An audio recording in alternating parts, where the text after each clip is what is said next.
अस्सलाम वालेकुम। आवाज आ रही है बच्चों आपको? Can you hear me?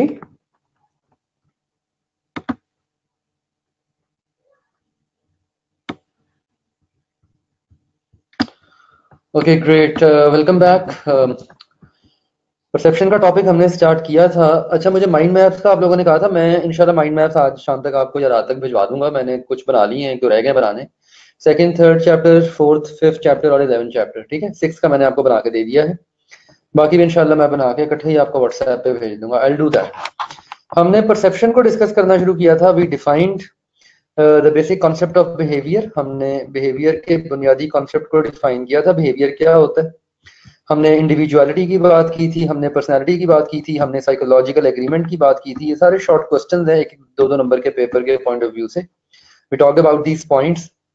Then we discussed perception, perception की डेफिनेशन। अच्छा, एक बात याद रखें, जब भी आप कोई नया कॉन्सेप्ट पढ़ना शुरू करते हैं या जब भी आप किसी नए कॉन्सेप्ट को पकड़ते हैं, सबसे पहले आप उसकी डेफिनेशन पे जाया करें, ठीक है। डेफिनेशन को हाईलाइट किया करें, और डेफिनेशन नॉर्मली आपको पहले पैराग्राफ में या दूसरे पैराग्राफ में मिल जाती है।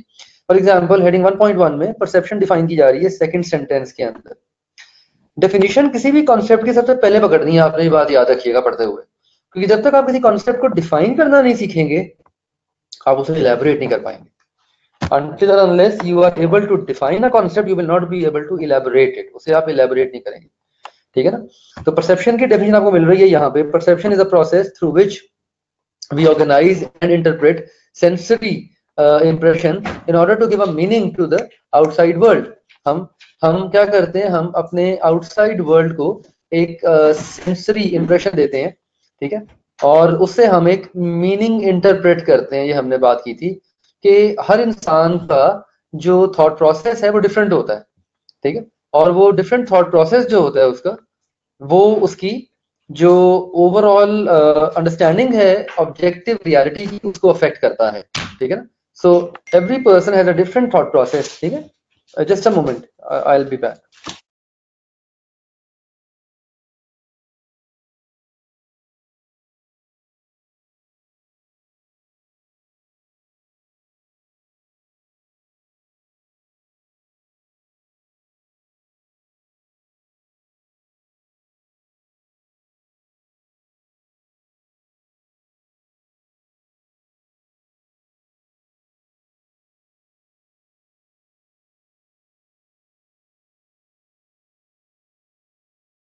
ओके जी, सो बेसिकली परसेप्शन जो है आपकी, ये एक प्रोसेस है जिससे हम अपने एक्सटर्नल वर्ल्ड को इंटरप्रेट करते हैं। We give a meaningful picture to the outside world. हमने इस पे बात की थी जी, वी टॉक्ड अबाउट इट। फिर हम लोगों ने डिस्कस किया था कि परसेप्चुअल फैक्टर्स कौन कौन से होते हैं जो जो परसेप्शन क्रिएट करते हैं। What are the key factors that that create perception, ठीक है। वो हमने एक लंबी लिस्ट डिस्कस की थी कि बहुत सारे आपके इंटरनल और एक्सटर्नल फैक्टर्स, तो खैर आज हम पढ़ेंगे। बहुत सारे आपके इंटरनल फैक्टर्स हैं, जैसे आपके एटीट्यूड्स क्या हैं, आपके इंटरेस्ट क्या हैं, आपके एक्सपीरियंसेस क्या हैं, आपके एक्सपेक्टेशंस क्या हैं, आपके बिलीफ अकायद क्या हैं, आपकी बैकग्राउंड, आपकी हिस्ट्री क्या है, आपका वैल्यू सिस्टम क्या है, आपका मजहब क्या है। ये सारी की सारी चीजें आपकी परसेप्शन को शेप करती हैं। जैसे मैंने शायद एग्जांपल दी थी, पता नहीं, मुझे नहीं याद। अब अभी मैं रिसेंटली जो कॉन्फ्रेंस अटेंड करके आया अमेरिका में, तो अमेरिका में people consume alcohol very very commonly, ठीक है। अब उनके लिए वो बड़ी नॉर्मल चीज है क्योंकि उनके कल्चर का हिस्सा है और वो ट्यून हो चुके हैं। अच्छा, मेरे लिए वो बड़ी मायूब चीज थी, ठीक है। For me that was very different thing कि पीपल रेस्टोरेंट्स में वो अल्कोहल पी रहे हैं। मतलब ठीक है, मैं लास्ट ईयर जब मैं गया था अमेरिका, तो मैं जिस शहर में गया था वहाँ इतनी फ्रीक्वेंटली कंजम्पशन नहीं थी अल्कोहल की, लेकिन ये अब जिस शहर में मैं अब गया था, यहाँ तो इट वाज वेरी कॉमन। तो अब ये एक चीज थी जो शायद कल्चरली डिफरेंट है मेरे लिए, मेरी वैल्यूज मेरे रिलीजियन के अगेंस्ट है, तो मेरी परसेप्शन इन चीजों के अंदर डिफरेंट थी, ठीक है। मेरी परसेप्शन जो है वो इन चीजों के अंदर डिफरेंट थी, ठीक है। सो हाँ, अब हम बात करेंगे परसेप्चुअल प्रोसेस की। स्टेजेस ऑफ परसेप्चुअल प्रोसेस क्या होती है, ठीक है। परसेप्चुअल प्रोसेस जो है उसकी तीन स्टेजेस होती हैं, ठीक है। उसकी तीन स्टेजेस होती हैं: सिलेक्शन, ऑर्गेनाइजेशन एंड इंटरप्रिटेशन। ये बड़ा इंटरेस्टिंग प्रोसेस है और अभी तक इंटरेस्टिंगली अनटेस्टेड है पेपर में। It's a very important question, इसे आप स्पेशल मार्क कर लें। वैसे ही मैंने आपको बताया है कि जो सवाल पेपर में अभी तक कभी टेस्ट नहीं हुए उनकी प्रोबेबिलिटी पेपर में आने की ज्यादा होती है। So this question has never been tested so far. So इसकी जो प्रोबेबिलिटी है वो ज्यादा है। तो सबसे पहले हम इंफॉर्मेशन को सिलेक्ट करते हैं। सिलेक्शन बेसिकली एक स्क्रीनिंग प्रोसेस है। देखें, एक रिसर्च के मुताबिक, अकॉर्डिंग टू अ रिसर्च,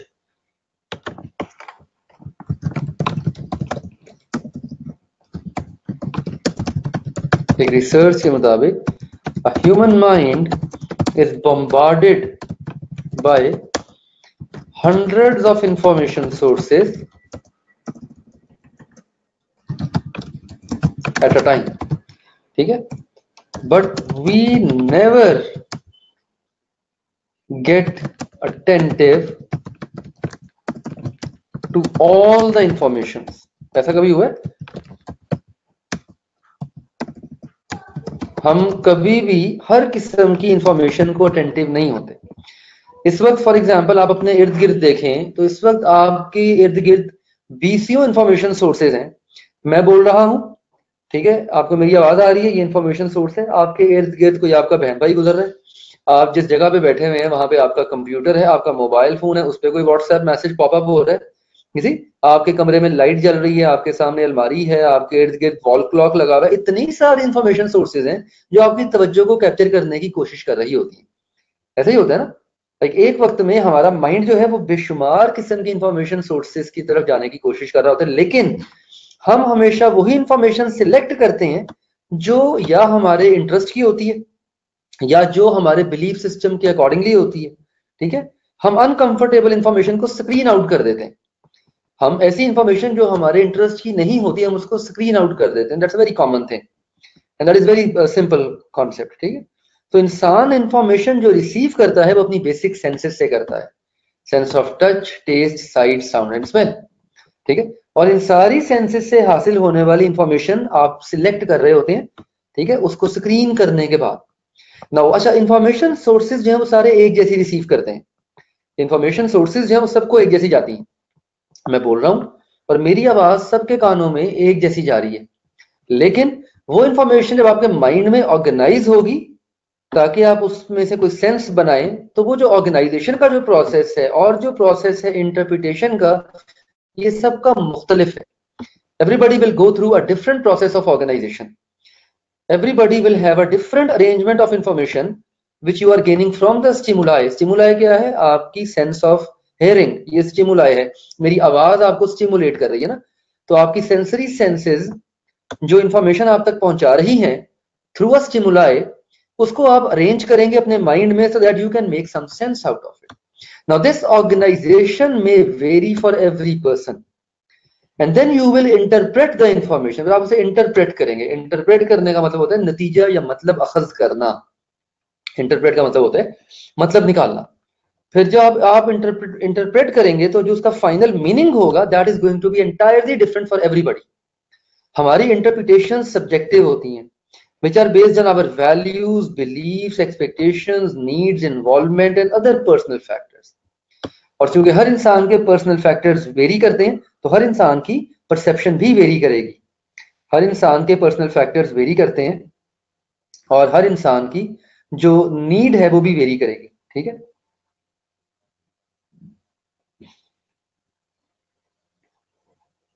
ठीक है ना। Interpretation does not explain objective reality, remember that. हकीकत कुछ और हो सकती है, ये भी बात हमने की थी ना। Reality can be different, your interpretation can be different. ये अहम मुमकिन है कि जिस चीज को आप पॉजिटिवली इंटरप्रेट कर रहे हैं उसे कोई और नेगेटिवली इंटरप्रेट करे। जिस चीज को आप पॉजिटिव ले रहे हैं कोई उसको नेगेटिव ले। ठीक है ना, ठीक है। तो ये बड़ा इंपॉर्टेंट प्रोसेस है। नो टू पीपल, ये हमने वैसे लास्ट टाइम भी बात की थी, no two people will have same interpretation of provided information. जो इंफॉर्मेशन आप तक लाई जा रही होती है, हाँ, हमारी परसेप्शन ही हमारी रियलिटी होती है। हमारी परसेप्शन हमारी रियलिटी बन जाती है और हमारी रियलिटी दूसरों की रियलिटी से मुख्तलिफ हो सकती है, ठीक है। हमारी रियलिटी दूसरों की रियलिटी से मुख्तलिफ हो सकती है, ठीक है ना। आपकी जो रियलिटी है वो किसी और की रियलिटी से मुख्तलिफ हो सकती है, ओके? जिस चीज को आप अच्छा समझते हैं कोई और उसे बुरा समझ सकता है, जिस चीज को आप पसंद करते हैं उसे कोई नापसंद कर सकता है। ये हमने बात की थी ना। ये देखो, अगर दुनिया में हर इंसान की परसेप्शन सेम हो जाए तो the world around us would be really boring, और दुनिया का निजाम ही रुक जाएगा। क्योंकि दुनिया चलती ही परसेप्चुअल डिफरेंसेस के ऊपर है। कंपटीशन है, ट्रांजैक्शंस हैं, निगोशिएशंस हैं, ठीक है, पढ़ाई है, ये सब कुछ डिफरेंट परसेप्शन पे होता है ना। अगर हर एक की परसेप्शन एक जैसी हो तो दुनिया में सारे ही डॉक्टर हैं, दुनिया में सारे ही इंजीनियर हैं, दुनिया में सारे ही वकील हैं, ठीक। तो हर एक की जो परसेप्शन है वो वेरी करती है और वो डिफरेंटली ट्यून इन होती है, ठीक। ये क्वेश्चन पेपर में आया था, सॉरी ये वाला क्वेश्चन अभी तक पेपर में नहीं आया, ये क्वेश्चन पेपर में आने के चांसेस बड़े वसी हैं। अच्छा, सेंसेशन में और परसेप्शन में क्या फर्क होता है? That's a very interesting debate. Sensation में और परसेप्शन में क्या फर्क होता है? इसमें बुनियादी जो डिफरेंसेस हैं ये तो खैर किताब में आपकी एग्जांपल से एक्सप्लेन कर रहा है। Let me give you a few points on the differences. तो सेंसेशन में और परसेप्शन में बुनियादी फर्क क्या होता है and how do we relate to that difference? Sensation वो जो आपकी सेंसरी इंप्रेशन से पैदा होती है। सेंसेशन जो होती है ये सेंसरी इंप्रेशन से आती है। परसेप्शन जो है ये मेंटल प्रोसेस होता है आपका, ठीक है। सेंसेशन आपके स्टिमुलाई से होती है। जैसे फॉर एग्जांपल आपने कोई बहुत ऊंची आवाज सुनी तो एकदम आप, ये सेंसेशन है जो आपकी सेंसेस को एक्टिव करेगी और आप फौरन मुतवज्जो हो जाएंगे। या फॉर एग्जांपल आपने कोई बहुत स्ट्रॉन्ग खुशबू आपकी नॉस्ट्रिल्स में गई, ठीक है, you just smelled a very strong odour, ठीक है, तो आप, ये सेंसेशन है जिसने फौरन आपकी तवज्जो को कैप्चर कर लिया, दैट इज सेंसेशन, ठीक है। तो इसमें तीन चार बेसिक डिफरेंसेस हैं, let me just put it in front of you. Sensation और परसेप्शन का difference, here is sensation and here is perception. Sensation जो होती है that is triggered by a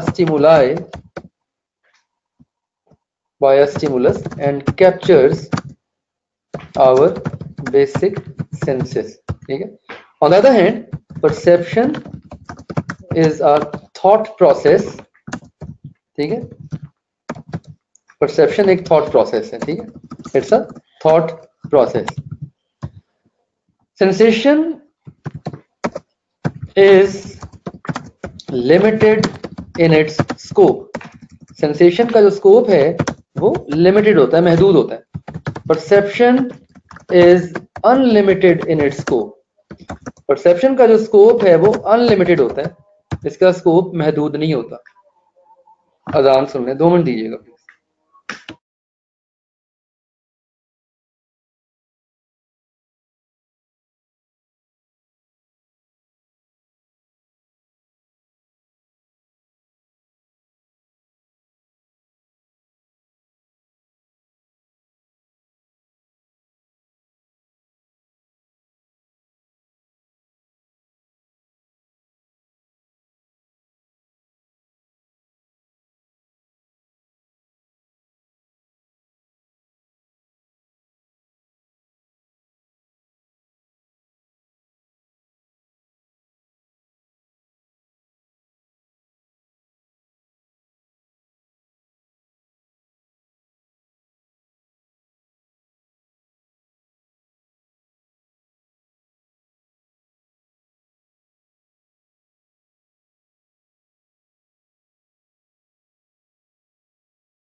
okay जी, सो सेंसेशन जो है इसका स्कोप महदूद होता है, ठीक है, और परसेप्शन का जो स्कोप है दैट इज अनलिमिटेड। और तीसरा इंपॉर्टेंट डिफरेंस है, sensation is common for all. Sensation सबके लिए कॉमन होती है, एक सेंस जो ट्रिगर होती है किसी एक स्टिमुलाई से, वो सबको इक्वली जाता है ना, एक स्टिमुलाई जो है वो सबको इक्वली पहुंचता है, ठीक है। Perception is unique for all, ये सबके लिए यूनिक होती है। ये तीन बुनियादी डिफरेंसेस हैं इसके अंदर। तो अगर पेपर में आपसे सेंसेशन और परसेप्शन को डिफरेंशिएट करने को कह दे तो आपने ये तीन बेसिक डिफरेंसेस देने हैं एग्जाम्पल के साथ, ठीक है। So these are 3 basic differences sensation और परसेप्शन के दरमियान। नोट कर लिया जी, you noted it? Okay great, thank you. So sensation basically is an initial process of perception, ठीक है। Sensations are basically the things in the environment which are registered by our 5 senses. Sensation environment में उन चीजों की registry को कहते हैं जो आप अपनी 5 senses से एक्सेप्ट करते हैं या रिसीव करते हैं। Sensation has a limited scope. It is restricted to the human body's physiological, हाँ एक डिफरेंस रह गया। Sensation is a physiological process.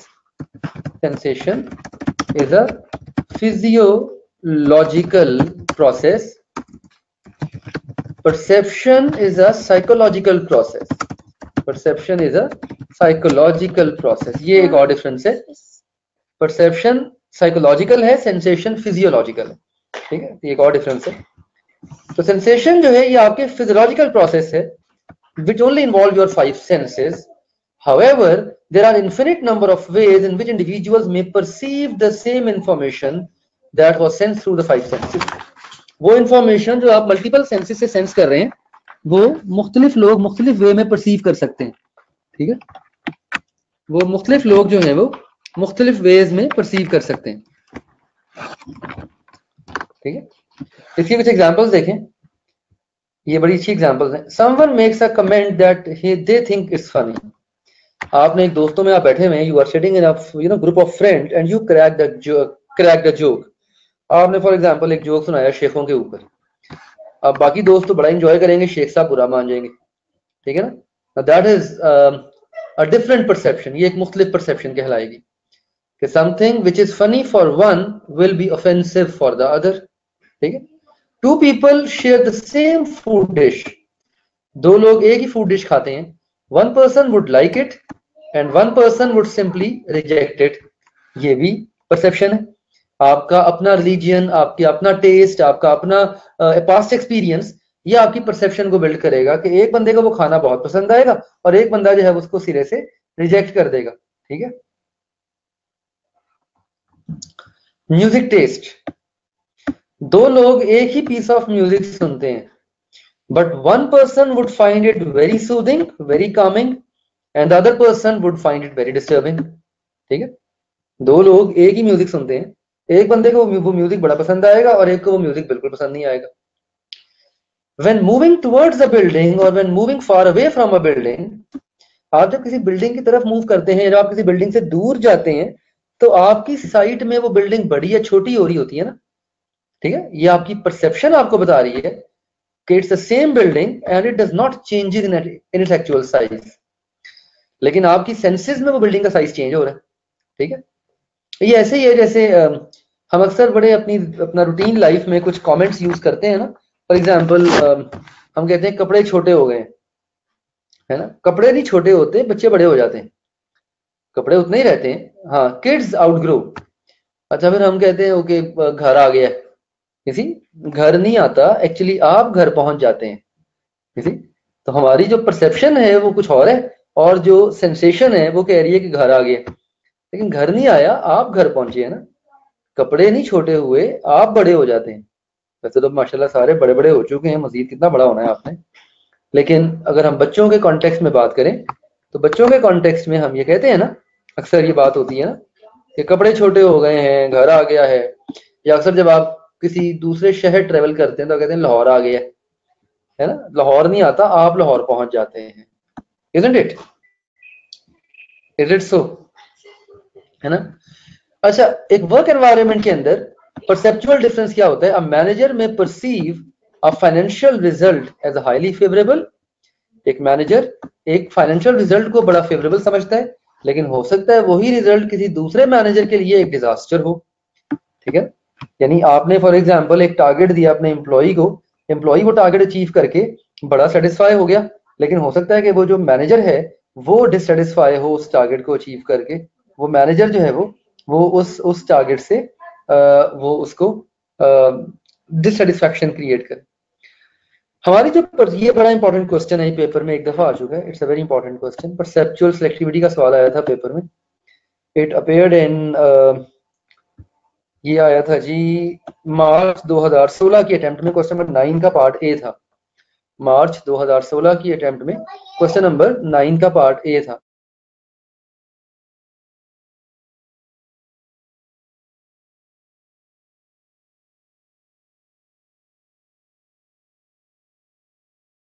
It was question number 9 part B, question number 9 part B in March 2016।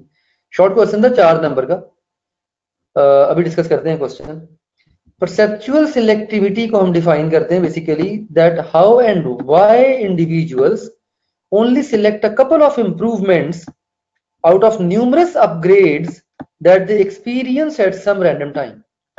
यहाँ पे improvement से मुराद information है।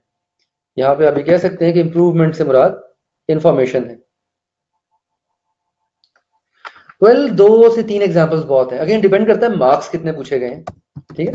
लेकिन अगर फॉर एग्जांपल कोई 2-3 नंबर का सवाल है तो फिर 2 एग्जांपल्स बड़ी हैं।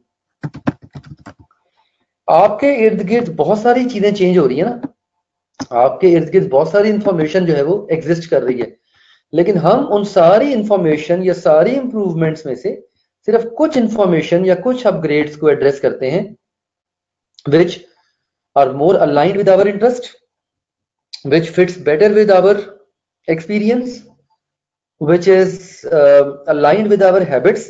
ठीक है।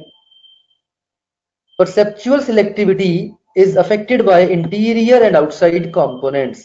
कुछ इंटरनल फैक्टर्स होते हैं, कुछ एक्सटर्नल फैक्टर्स होते हैं। और ये जो इंटरनल फैक्टर्स हैं, देखें किसी भी परसेप्चुअल प्रोसेस में there are 2 entities in any perceptual process. किसी भी परसेप्चुअल प्रोसेस में 2 एंटिटीज होती हैं, परसीवर एंड परसीव्ड। परसीवर वो जो परसीव कर रहा होता है और परसीव्ड वो जिसको परसीव किया जा रहा होता है। परसीवर वो होता है जो परसीव कर रहा है और परसीव्ड वो जिसको परसीव किया जा रहा है।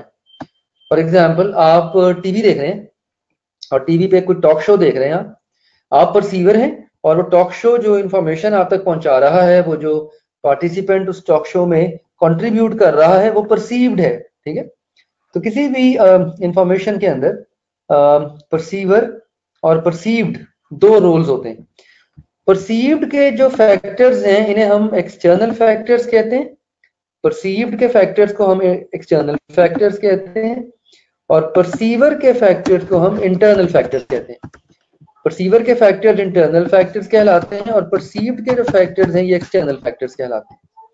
जिसको परसीव किया जाए वो परसीव्ड है, जो परसीव कर रहा हो वो परसीवर है। ठीक है। परसीव्ड के फैक्टर्स एक्सटर्नल फैक्टर्स हैं, परसीवर के फैक्टर इंटरनल फैक्टर्स हैं। It's a very important question regarding examination. Paper में एग्जामिनर स्ट्रेट फॉरवर्ड क्वेश्चन पूछता होता है और वो कहता है कि इंटरनल या एक्सटर्नल फैक्टर्स को ब्रीफ कर दें किसी भी परसेप्चुअल सिलेक्टिविटी के प्रोसेस के अंदर। 6 इंटरनल फैक्टर्स हैं और 6 ही एक्सटर्नल फैक्टर्स हैं। We have 6 internal factors and we have 6 external factors. ठीक है। किसी भी परसेप्चुअल प्रोसेस के अंदर 6 इंटरनल फैक्टर्स हैं। हैबिट, आदतें, पीपल परसीव ऑब्जेक्ट, सिचुएशंस और conditions differently based on their habits. आपकी आदतें बताएंगी कि आप चीजों को कैसे परसीव करेंगे। इसी बड़ी मजे की एग्जांपल देते हैं। आप सड़क पे जा रहे हैं और एक गाड़ी का टायर ब्लो आउट होता है, गाड़ी का टायर फटता है। अब आपके लिए वो एक बड़ा नॉर्मल सा इवेंट है, लेकिन अगर एक फौजी जा रहा है सड़क पे, रिटायर्ड फौजी जा रहा है और गाड़ी का टायर फटता है तो वो समझता है बम ब्लास्ट हो गया और वो फौरन कवर लेगा, he will take cover when he will hear a tyre blow out. क्योंकि वो हैबिचुअल है ना, उसकी हैबिट डेवलप हो चुकी है, उसकी हैबिट डेवलप हो चुकी है और वो हैबिचुअली परसीव करेगा चीजों को। तो आपकी हैबिट्स जो है वो परसेप्चुअल सिलेक्टिविटी को डिफाइन करती है। एग्जैक्टली ये सारे फैक्टर्स आपकी परसेप्शन को शेप करते हैं, ये सारे फैक्टर्स आपकी परसेप्शन को शेप करते हैं। That's why we call it perceptual selectivity. Okay.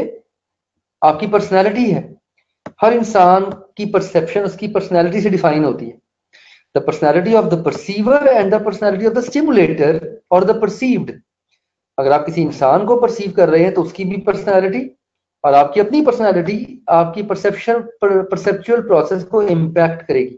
For example, आपकी कलर प्रेफरेंसेस, आपकी कलर प्रेफरेंसेस, ठीक है, आपकी कलर प्रेफरेंसेस जो है ये आपकी पर्सनैलिटी से डिफाइन होती है ना।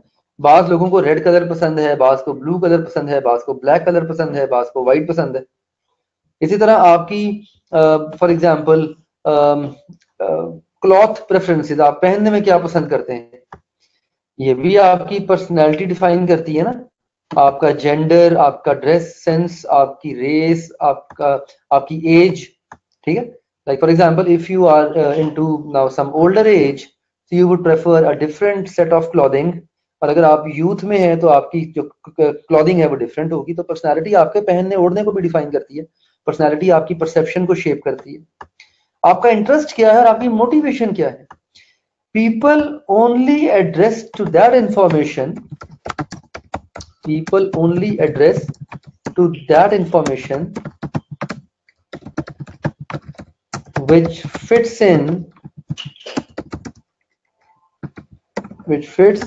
into their motivation और interest level। आपको प्यास लगी हुई है शदीद, आपको प्यास लगी हुई है तो आप सड़क पे चलते हुए ऐसी ग्रोसरी शॉप ढूंढने की कोशिश करेंगे जहां से आपको पानी मिल सके, या आपका ध्यान सिर्फ वाटर कूलर पे जाएगा। कभी आजमाइएगा, आपको भूख लगी हुई है और आप बाइक पे जा रहे हैं तो आपका ध्यान ना चाहते हुए भी रेस्टोरेंट्स पे जाएगा, या सड़क पे वो बिलबोर्ड जिन पे बर्गर की ऐड आ रही है, कोई और ऐड आ रही है, उन पे तवज्जो जाएगी। आपकी मोटिवेशन और आपके जो इंटरेस्ट हैं ये आपकी सेंसिटिविटी को बढ़ा देते हैं। तो your sensitivity to some stimuli which are considered being more relevant to the satisfaction of a certain need, ठीक है, ये आपकी सिलेक्टिव परसेप्शन को डिफाइन करते हैं। हाँ जी, फेशियल एक्सप्रेशंस भी आपकी पर्सनालिटी में आते हैं, बिल्कुल, ठीक है। तो जिस चीज में आपका इंटरेस्ट है या जो चीज आपको ट्रिगर कर रही है, जो चीज आपको ट्रिगर कर रही है उस चीज की तरफ आप मोटिवेट हो, उस चीज की तरफ आप मोटिवेट हो। For example, a thirsty individual will inadvertently, इसका मतलब होता है गैर फितरी तौर पे, गैर इरादी तौर पे। इनएडवर्टेंटली कहते हैं सबकॉन्शियसली, इनएडवर्टेंटली मींस सबकॉन्शियसली, गैर फितरी या गैर इरादी तौर पे, ठीक है। एक इंसान सबकॉन्शियसली, गैर फितरी या गैर इरादी तौर पे वो वाटर फाउंटेन या ग्रोसरी स्टोर ढूंढेगा जहां से वो रुके अपनी प्यास बुझा सके। आपको भूख लगी हुई है तो आपकी तवज्जो ऐसे बिलबोर्ड पे जाएगी जहां पे खाने की चीजें मौजूद, ठीक है। इकोनॉमिक एंड सोशल बैकग्राउंड, आपका इकोनॉमिक और सोशल बैकग्राउंड डिफाइन करता है कि आपका एटीट्यूड और आपकी परसेप्शन क्या होगी। नॉर्मली ये देखा गया है कि socially and economically developed employees have more positive attitude towards development rather than less developed employees. आपकी जो फॉर एग्जांपल जब इदारे हायर कर रहे होते हैं ना एम्प्लॉइज, तो वो उनका इकोनॉमिक और सोशल बैकग्राउंड जरूर देखते हैं, क्योंकि वो लोग जो इकोनॉमिकली और सोशली वेल डेवलप्ड होते हैं वो they are less prone to commit any for example crime in organisation, ठीक है ना। फॉर एग्जांपल, एक एम्प्लॉय के बेचारे के घर में चूल्हा नहीं जल रहा और अगर उसे कोई आप बड़ा सेंसिटिव काम दे दें, वर्क प्लेस के ऊपर कैश हैंडलिंग दे दें, तो देर आर चांसेस कि कहीं ना कहीं उसका दिल डगमगा जाए, ठीक है, उसकी परसेप्शन और हो, ठीक है ना। सो इकोनॉमिक एंड सोशल बैकग्राउंड भी आपकी परसेप्शन को डिफाइन करता है। जो लोग ज्यादा सोशली और इकोनॉमिकली डेवलप्ड होते हैं उनका एटीट्यूड और होगा, और वो लोग जो सोशली और इकोनॉमिकली लेस डेवलप्ड होते हैं उनका एटीट्यूड जो है वो थोड़ा सा डिफरेंट होगा, ठीक है। लर्निंग, तालीम, people generally perceive at level synonymous to their level of education, very simple। तभी तो इदारे फोकस करते हैं आपकी ट्रेनिंग के ऊपर, एजुकेशन के ऊपर, ताकि आप एजुकेट हो, ट्रेन हो, ताकि आपकी परसेप्शन चेंज हो। लेकिन ना बच्चे होते हैं, छोटे बच्चे होते हैं, बच्चे जिद करते हैं ना टॉयज के लिए, बच्चे टॉयज के लिए जिद करते हैं क्योंकि उनका लेवल ऑफ एजुकेशन या लर्निंग इस लेवल पे है कि उनकी परसेप्शन में वो टॉय सबसे इंपॉर्टेंट है उनके लिए। आप जिस एज ग्रुप में है, कभी आप जिद करेंगे टॉय के लिए अपने पेरेंट्स के साथ जाके, या if you are somewhere out with your parents, will you get stubborn to buy a toy just imagine कि आप माशाल्लाह 6 फुट की हाइट है आपकी, और आप अपने फादर के साथ किसी मार्केट गए और आप वहां जाके जिद कर दें कि नहीं मुझे यही रिमोट कंट्रोल कार लेनी है, लोग आपको रिटार्ड कहेंगे, लोग आपको रिटार्ड कहेंगे, ठीक है ना? बिकॉज आपका लेवल ऑफ लर्निंग, आपका लेवल ऑफ एजुकेशन अब उस परसेप्चुअल लेवल से बाहर आ चुका है। Now you have exceeded that level of perception, ठीक है? लेकिन अगर एक बच्चा, फॉर एग्जाम्पल मेरा बेटा अगर मेरे साथ किसी स्टोर पे गया है और अगर वो वहां जाके जिद करेगा किसी टॉय की, तो ये एक नॉर्मल चीज है, people would take it normal. लेकिन जस्ट इमेजिन मैं 38 ईयर्स का इंसान अगर अपने फादर के साथ किसी स्टोर पे जाऊं और मैं वहां जाके जिद करता हूँ, सड़क पे लेट जाऊं कि मुझे यही टॉय चाहिए, तो do you think I will be a normal person? No, I won't be, ठीक है ना? तो आपकी जो परसेप्शन होती है वो बेसिकली आपकी लर्निंग और लेवल ऑफ एजुकेशन से आती है। ऑर्गेनाइजेशनल रोल एंड स्पेशलाइजेशन, आपका रोल क्या है और आपकी स्पेशलाइजेशन क्या है, ये डिफाइन करती है कि आप कैसे अपनी ऑर्गेनाइजेशन में परसीव करेंगे। जैसे for example annual report issue हुई है एक इदारे में, एनुअल रिपोर्ट इशू हुई है एक इदारे के अंदर, और वो रिपोर्ट हर डिपार्टमेंट में गई है, that report went to every department. अच्छा, मार्केटिंग वाला उस रिपोर्ट में सबसे पहले अपने डिपार्टमेंट की इंफॉर्मेशन निकालेगा, एचआर वाला उस रिपोर्ट में सबसे पहले एचआर की इंफॉर्मेशन निकालेगा, फाइनेंस वाला सबसे पहले बैलेंस शीट निकालेगा, ठीक है ना? हर डिपार्टमेंटल हेड जो है वो अपने डिपार्टमेंट की इंफॉर्मेशन को चेक करेगा कि उसने कैसा परफॉर्म किया। तो speciality of a person pre disposes का मतलब होता है हुक कर देना, एंकरिंग कर देना, एंकरिंग कर देना मींस हुकिंग कर देना। Predisposes to select certain stimuli and to disregard others, आप कुछ स्टिमुलाई सिलेक्ट करेंगे और बाकी आप डिसरिगार्ड कर देंगे, आपने हुक कर दिया। Thus, in a comprehensive report, departmental head will typically first notice the text relating to their department. Departmental head जो है सबसे पहले अपने डिपार्टमेंट की परफॉर्मेंस को देखेगा ना कि उसने कैसा परफॉर्म किया। तो ये 6 इंटरनल फैक्टर्स हैं: habit, personality, motivation and interest, socio economic background, learning, and organizational role and specialization. And there are 6 factors which are found in the perceived. एक चीज कितनी जल्दी आपकी तवज्जो का मरकज बनती है, ये उसके भी कुछ फैक्टर्स होते हैं। देखिए तैयब, स्टिमुलाई किसी भी एक्सटर्नल फोर्स को कहते हैं जो आपकी अटेंशन को कैप्चर करे। मेरी आवाज स्टिमुलाई है, ये आपके कानों को सेंसेट कर रही है, आपकी सेंस ऑफ हेयरिंग जो है ये आप तक मेरी बात पहुंचा रही है, फिर आपका जो मेंटल प्रोसेस है वो उस बात को इंटरप्रेट करने में आपकी हेल्प कर रहा है, ठीक है? तो स्टिमुलाई बेसिकली किसी भी एक्सटर्नल फोर्स को कहते हैं जो आपके लिए एक सेंसेशन क्रिएट करे और वो सेंसेशन आप तक अपनी सेंसेस के थ्रू पहुंचे। Got it? There are 6 external factors, there are 6 external factors हैं जो एक्सटर्नल परसीव्ड में पाए जाते हैं, ठीक है? नॉवेल्टी एंड फेमिलियरिटी, नॉवल का मतलब होता है unique, something that is unique is novel, novelty कहते हैं यूनिकनेस को। A novel object in a familiar situation or a familiar object in a novel situation, both will attract your attention. एक unique object एक familiar situation में, आप सड़क पे जाते हैं, 20 गाड़ियां चल रही होती हैं, लेकिन आपकी तवज्जो जो है वो जाएगी लिमोजीन पे, आपकी तवज्जो जाएगी फेरारी पे, BMW पे, वो गाड़ी जो यूनिक है सड़क के ऊपर, वो फौरन आपकी तवज्जो खींचेगी ना। तो एक नॉवल ऑब्जेक्ट एक फेमिलियर सिचुएशन में या एक फेमिलियर ऑब्जेक्ट एक नॉवल सिचुएशन में, सिचुएशन नॉवल है लेकिन ऑब्जेक्ट फेमिलियर है। फॉर एग्जांपल, आप दिन के टाइम घर से बाहर निकलते हैं तो आपकी रोड पे बहुत चहल पहल हो रही होती है, लोग आ जा रहे होते हैं, यू आर लीस्ट बॉदर्ड।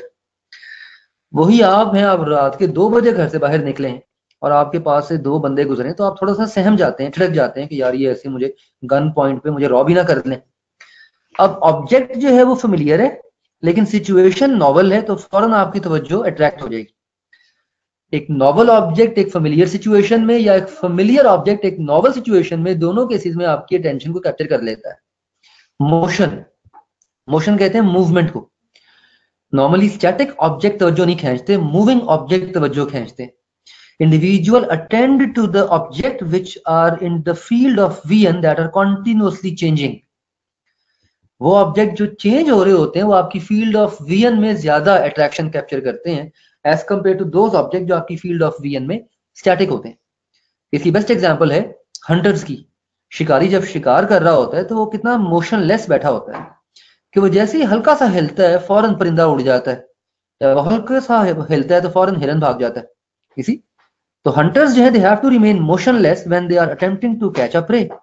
इसी तरह advertisers also embrace this concept. आपको टीवी कमर्शियल्स में लोग नाचते हुए दिखाते हैं, वो इधर उधर मूवमेंट दिखाते हैं, क्योंकि जितनी मूवमेंट दिखाएंगे उतनी जल्दी वो तवज्जो कैप्टिवेट होगी। ठीक है ना। रेपिटेशन, एक मैसेज जितना रिपीट किया जाएगा, एक मैसेज जो है वो जितना रिपीट किया जाएगा उतनी जल्दी आपकी अट्रैक्शन तवज्जो खींचेगा। Repeated stimuli have a greater impact on performance. मैं एक बात आपसे 2 दफा बताता हूँ, एक जुमला मैं 2-3 दफा एक्सप्लेन करता हूँ। This is how I repeat a stimuli and that captures your attention. इसी तरह इसकी एग्जांपल है टीवी कमर्शियल्स की। एक टीवी पे एक ऐड बार बार आता है, वो बार बार ऐड क्यों आता है? ताकि वो आपकी तवज्जो को अट्रैक्ट करे और आपके सबकॉन्शियस में बैठ जाए। या एक ऐड के दौरान एक कंपनी अपना ब्रांड नेम बार बार दिखाती है। Why do they show their brand name repeatedly? ताकि वो ब्रांड नेम आपको याद हो जाए और आप एसोसिएट करें उस इवेंट के साथ उस ब्रांड नेम को। जैसे फॉर एग्जांपल कोका कोला के ऐड देखे होंगे आपने। कोका कोला अपने एड्स में आपको हैप्पीनेस दिखाता है, टुगेदरनेस दिखाता है, फैमिली गैदरिंग दिखाता है, और साथ ही कोक का ब्रांड नेम बार बार आता है। अब ये सबकॉन्शियसली आपके माइंड को ट्यून कर रहे होते हैं कि जैसे ही आप किसी फैमिली गैदरिंग में हो, कोक वहां पीना लाजमी है। ठीक है ना। कॉन्ट्रास्ट, कॉन्ट्रास्ट कहते हैं शार्पनेस को या कलर स्कीम्स के कॉन्ट्रास्ट को। जितना ज्यादा कॉन्ट्रास्ट होगा उतनी जल्दी आपके स्टिमुलाई को ऑगमेंट करेगा, कैप्चर करेगा, आपकी तवज्जो का मरकज बनेगा। A white object against a black background is more prominent as compared to a white object against a yellow background. Cricket match देखते हैं ना आप लोग, यू वॉच क्रिकेट मैच। तो क्रिकेट में आप देखते हैं कि जब बैट्समैन खेल रहा होता है तो बैट्समैन जहां बैटिंग कर रहा है उसके पीछे ब्लैक स्क्रीन लगी होती है, देखिए ना। वो ब्लैक स्क्रीन जो है आपकी, वो बॉल पे फोकस इंक्रीज करने के लिए होती है ना। उस स्क्रीन के आगे कोई मूवमेंट होगी तो बैट्समैन फौरन पीछे हट जाता है कि नहीं, पहले स्क्रीन के आगे मूवमेंट को रुकवाओ ताकि मेरा फोकस बेहतर हो सके। कॉन्ट्रास्ट इफेक्ट की अगर आपने एक और अच्छी एग्जांपल लेनी है तो आप ये टीवी ड्रामास देखें। आपने नोट किया होगा टीवी के ऊपर ये ड्रामास में, फिल्मों में वो जो ड्रेसिंग करते हैं सेलिब्रिटी, तो बड़ी यूनिक किस्म की होती है, बड़ी कॉन्ट्रास्टिंग होती है। ऐसी ड्रेसिंग नॉर्मल लाइफ में लोग नहीं करते जितनी कि वो कॉन्ट्रास्टिंग ड्रेसिंग टीवी शोज में या ड्रामों में करते हैं, ताकि वो जल्दी तवज्जो खींचे। ठीक है ना। फॉर एग्जाम्पल जिस तरह की डेकोरेशन आपको टीवी ड्रामों में घरों की दिखाते हैं, ऑरेंज कलर का सोफा पड़ा हुआ है, येलो कलर का सोफा पड़ा हुआ है। अब नॉर्मली घरों में डू यू थिंक कि आप ऑरेंज सोफा रखेंगे, येलो सोफा रखेंगे? वो सिर्फ टीवी के हद तक वो इस तरह के शोख कलर दिखाते हैं ताकि आपकी अटेंशन कैप्चर हो और आप ज्यादा मुतवज्जो हो उस पर्टिकुलर चीज की तरफ। ठीक है। So they just try to captivate your attention, they just try to capture your attention so that you get more attentive to that particular information. Size of the object, जितना बड़ा ऑब्जेक्ट होगा उतनी जल्दी आपकी तवज्जो कैप्चर करेगा। Very simple. Larger object are more attentive as compare to smaller objects. ठीक है। सड़क पे लैंड क्रूजर जा रही है तो ज्यादा जल्दी तवज्जो खींचेगी, ठीक है, एज कंपेयर टू कोई छोटी मोटी गाड़ी जा रही है, चिंची जा रहा है। इंटेंसिटी का मतलब होता है स्टिमुलाई कितना शदीद है, शिद्दत क्या है स्टिमुलाई की। इंटेंसिटी डिफाइंस कि एक स्टिमुलाई कितना शदीद है। ठीक है। जितना स्टिमुलाई इंटेंस होगा in terms of audio visual, in terms of odour, colour, उतनी जल्दी तवज्जो खींचेगा। ठीक है ना। शादियों पे आप देखते होंगे कि सारी लाइटों का रुख जो है वो स्टेज पे किया होता है। ठीक है। तो वो इंटेंस बना देते हैं ना उस स्टिमुलाई को, तो सबका ध्यान फिर जो है वो स्टेज पे होता है। ठीक है। सो सॉफ्ट साउंड होगा, वीक ओडोर है। मैं इस वक्त आप सबकी तवज्जो को कैप्चर कर रहा हूं ना, because the stimuli is very intense. I am capturing your stimuli, I am capturing your attention because the stimuli is quite intense. क्योंकि स्टिमुलाई जो है वो इंटेंस है। ठीक है। That's quite intense. ठीक है। So these are some of the key factors which are very important. कल इंशाल्लाह हम लोग परसेप्चुअल प्रॉब्लम्स को डिस्कस करेंगे और कल हम एटीट्यूड का टॉपिक स्टार्ट कर देंगे। ठीक है जी। टेस्ट आप लोग अटेम्प्ट करें। टेस्ट का टाइम जो है वो 24 आवर्स होता है नॉर्मली। कल आपको दोपहर तक टेस्ट अपना सबमिट करवाना है, ठीक है। टेस्ट अवेलेबल है आपके LMS के ऊपर, अटेम्प्टेड, सबमिटेड। कोई क्वेरी हो, कोई क्वेश्चन हो तो व्हाट्सएप पे मुझसे आप कंफर्म कर लीजिएगा, ठीक है। कल इंशाल्लाह हम कंटिन्यू करेंगे फ्रॉम परसेप्चुअल प्रॉब्लम्स। डन जी? Any question, anything you have in your mind? Okay great, let's continue tomorrow, let's conclude it for the day. कल इंशाल्लाह कंटिन्यू करेंगे। आज वैसे भी लोग कम है, पता नहीं क्यों, देयर ओनली 15 पीपल है। हमारी 30 की स्ट्रेंथ होती है नॉर्मली, आज काफी कम लोग बैठे हैं। चलें कल इंशाल्लाह कंटिन्यू करते हैं। Thank you so much, Allah Hafiz.